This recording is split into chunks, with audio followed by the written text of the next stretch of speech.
Okay. Another away win and another 3 points, surprisingly. Um, yeah, great. Team win. There were times in the game where we didn't play very well. I thought in the first half there were spells where we let Colorado have too much of the possession and they had a lot of opportunities in the first half. But I thought we had our times throughout the game where we took control of the ball. Mender early on had a good diving header, which he was really close to getting in on, just really right past the tip of his head from a Rosales cross that was great, and that was pretty early on. Um, very, very noticeable was Rosales' work rate. He was great on the left wing, not only defensively, but offensively had several dangerous crosses with that left foot coming in, which was a change of pace because we rotated the squad quite heavily due to the international break, not break next week because we have a game next week, but we'll be missing the likes of Dane St. Clair, Robin Ludd, both Joseph Rosales, Kervin Arriaga. So yeah, just multiple people. So we rotated a lot of the squad. Boxel, I believe, is going to be gone as well. So yeah, uh, that's a lot of our starting 11. So we rotated the squad a bit with that, with Rosales coming into the team. So it was great to see him slot in nicely. Will Trapton start as well. Um, if I go to the starting lineup here, um, yeah, it was a midfield pairing of Dotson and Arriaga in the middle, really, with Rosales on the left. But he did come back defensively quite a bit in the midfield. Lod played at the number 10 role, which doesn't quite fit him perfectly, but I mean, he did his job well. Bongi, I thought we did great on the right side, winning fouls, uh, being dangerous, dribbling quite well today. I think we've seen a great start to Bongi's season. Hopefully, it's that second season syndrome where he's kind of acclimated to the league and he starts playing really well because we'll need that. And I thought Garcia had a good 40 or at a okay 45. It wasn't perfect, but I don't know if he should have got subbed in the 45th minute. Maybe that was the plan from the beginning. It was not great that Luis gave away the ball on one of his stupid back heels again. I really wish he would knock some of that out because it only comes off like one in every 10 times, and it's very frustrating to give the ball away. And that's how they got the ball for the Cole Bassett goal. That's how they took it in the second half. That's how they got the ball back, was from a bad takeaway in that so that was frustrating to see from Luis, but he made up for it with the penalty that he slotted away, which I was surprised that he was the one stepping up for it. I thought Robin would, but I could understand getting the striker hot, getting him ready for a goal. And yeah, we made some subs later on throughout the game once we tied it up at 1-1. In the 56th minute, Franco came on for Hassani. So Robin kind of dropped back a little bit. Franco went into that number 10 role where Reno also usually plays. But um, it was, I knew we were going to rotate a lot of people with the amount of people being gone. It just needed to be done for the game next week. So it's really awesome that we got the 3 points. But Franco comes on the 56th minute, and that was perfect because we end up getting a late free kick in the 82nd minute.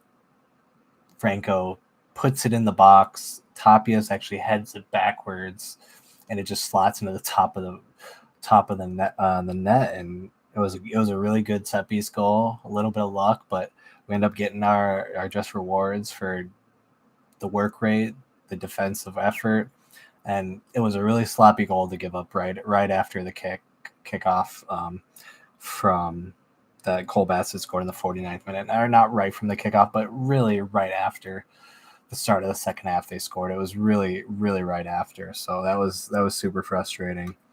Uh, Dane St. Clair and Curvin both picked up yellows right after the Franco substitution. But it was sweet to see Tapia score. He's been playing really good at the back. It was I think he's been an awesome signing. It'll be interesting to see how well he plays next to whoever next week, because Boxall won't be there. If it's Coleman who got a little bit of game time, or I don't think it'll be Daniil Henry or one of the other center backs that we have just brought in, just simply because I don't think they're fit. And I think Coleman just started getting fit, but he got a little game time at the end, which was nice to see.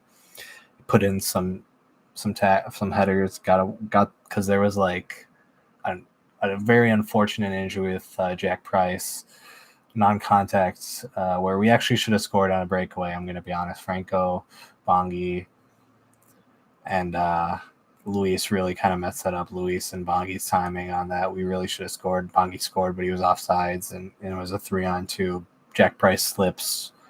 It doesn't get back up because he's injured, but it was an unfortunate injury. Hope some for a speedy recovery, but we really should have scored on that play. So, yeah, that was not ideal. Let's say to not capitalize on something like that, but I would like to say hopefully a speedy recovery for Jack Price. But I think that was our first win at Dick's Sporting Goods Stadium. Maybe I think I just heard that on the end of the broadcast, so that's awesome. I know I've been there one time. It's a very rough game. I know we've had some rough games there, so it was nice to be on the other side of a win at Dick's Sporting Goods Park. So, and that's out of our 3 games, 2 wins and a draw. So that's awesome. I just don't want to really look at the table. I mean, I've looked at it, but I don't think we should mention it until we're a couple more weeks into the season. We can start looking at the table and start figuring out where we are and how we're doing. But I'll get into the player ratings and then we can just wrap it up for the night. I know it was kind of a late one, 8:30 kickoff roughly. All right. Go Dane St. Clair. Gonna give him a 6 out of 10. Kamar Lawrence a 6.5 out of 10. Miguel Tapias an 8 out of 10. Michael Boxall a 7 out of 10. DJ Taylor a 6 out of 10. I didn't think DJ had his best game, but I did like that he was in the lineup for Valentini, even though Valentini did come in very late at the end of the game. Curvin, I didn't think he had his best game. He had a late shot late on that was real close to nestling in the bottom right-hand corner. I'm going to give him a 5 out of 10. Not his best game, but he still worked really well, or worked really hard and played. There was just, it just wasn't his best game. I think a couple games early on, he had great games this year. Wasn't his best. I'm actually going to give him a 6, though. I think I was being a little bit harsh on him. I thought he played all right. Joseph Rosales, I'm going to give a 7 out of 10. I thought Joseph was really good and really gave us a spark in the midfield and on the wing with his crosses. Hassani Dotson, I'm going to give a 6 out of 10. I thought Hassani played all right, pretty well. Nice to see him back and playing 60 minutes or so, 56 minutes he played tonight. So, yeah, just under 60. So that was great to see. Robin Lod, not his best night, but he was asked to be playing out of position, which we asked Robin to play all over the pitch. I'm going to give him a 5 out of 10. I'm not going to be too harsh on him just because he was playing out of position. And Bongi, I'm going to give a 8 out of 10.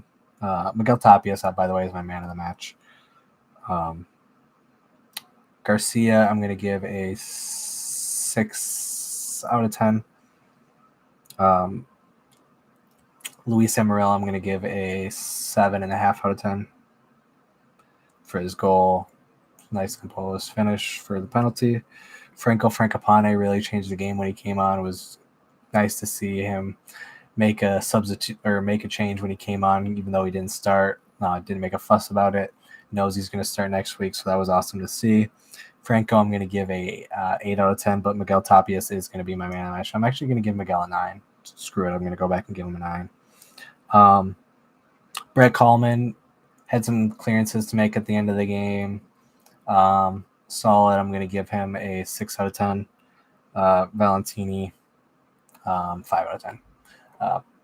for the little time he was out there for the 5 minutes or so. But yeah, great game for the boys. We move on. 3 points on the road, at home against Vancouver next week. Hopefully it's not snowing, but you never know with Minnesota weather, so we'll see. So as always, come on, you loons, and thanks for tuning in. If you have any questions, comments, concerns, shoot them in the comments or the comment section or whatever. I'll get to them as soon as possible. But like as always, come on, you loons, and let's go get 3 points next week. Thanks for tuning in.